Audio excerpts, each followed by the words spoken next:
Nathaniel Rateliff, thanks for playing these songs here for us at eTown. Lots of people are home. Lots of people are having their routines interrupted. There's some binge watching.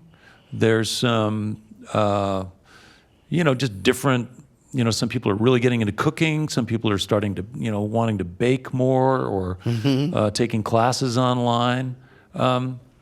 Have you done anything in the sort of COVID world that's like, is there anything you've discovered musically, like anything you would recommend that people listen to that you come across in your time? You've had more time at home than you've had probably in years. Yeah. I mean, I have always cooked, so that wasn't like it was just like, great opportunity to cook all the time. I found a couple of compilations that I really like, and sometimes compilations are a good way to buy a vinyl record and go through it and then find an artist that you're really interested in. I can't remember who put it out, but there's one called New Orleans Funk, and there's like multiple in the series, and there's so much good stuff on there from New Orleans. I think I always thought of the Neville brothers or Aaron Neville or them. It's like it's certain parts of their career, but man, it's so much good music. Yeah. And then Mississippi Records put out a compilation called The History of Soul, which is like 5 records, and also just a great. I think they're a little tough to find, but man, they're really called good. Mississippi Records. Yeah. And then The History of Soul. Dorothy Ashby, actually, the jazz harpist. Did you ever get into that? No. Dorothy Ashby. Yeah. Okay. I like that too. But Okay, cool. Those are good tips. Okay, what about this? What have you cooked in the last few nights that you wouldn't mind sharing? Just like a little bit of a recipe with somebody here. Well, I'm actually slowly moving into a plant-based diet because I've gone back and forth at times, but I'm blood type A, so it's supposed to be better for me overall, and I do feel better. So when I was raising my stepdaughter, my daughter Maya, she wasn't really a big meat eater, and so we'd always kind of like take tofu, press it, soak it, or like get some of the fluid out, and then you just kind of batter it in nutritional yeast, like back from when I was a kid, like making fried chicken all the time.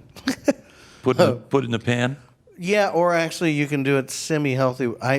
Since I've actually been living in the garage at my property because the house is under construction, so it's been kind of turned into like a mother-in-law's home. And so my oven is my barbecue, like gas grill.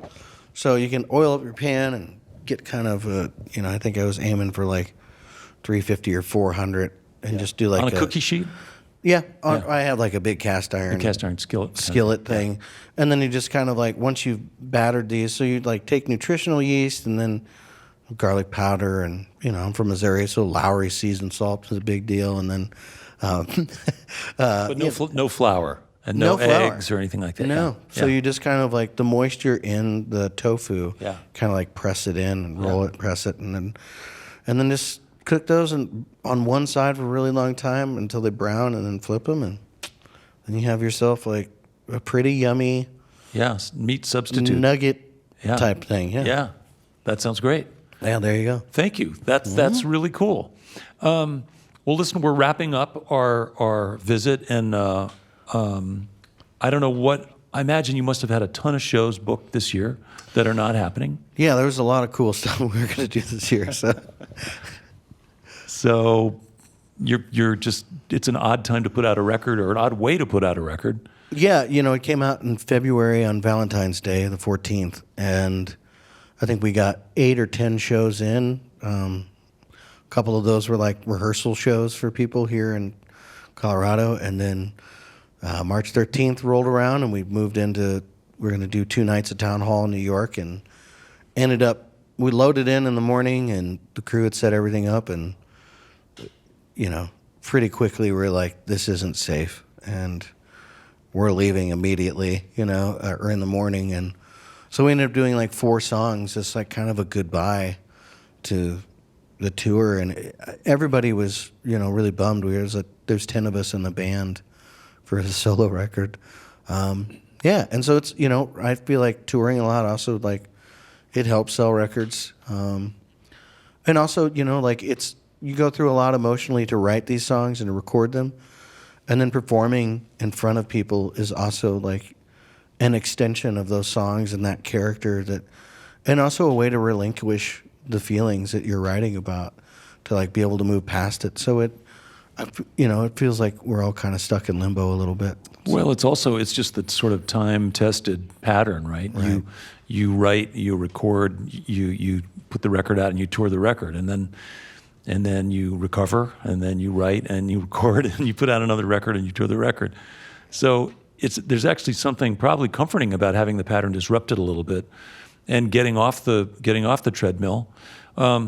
Before we wrap up, I'm just trying to think about things that, when the pandemic is not happening anymore, could conceivably be better. And I know some of the obvious ones are like, there's probably a lot less commuting that's going to happen Right. when this thing is over. And so in theory, that could lower our carbon footprint somewhat. There probably people are being a little more industrious at home, and they're maybe fixing things and making things that I imagine that would maybe keep us from being quite so trapped in this consumer consciousness. Right. What else? What else might come back better, do you think? I mean, I've been taking time to like take piano lessons from my friend Phil Cook.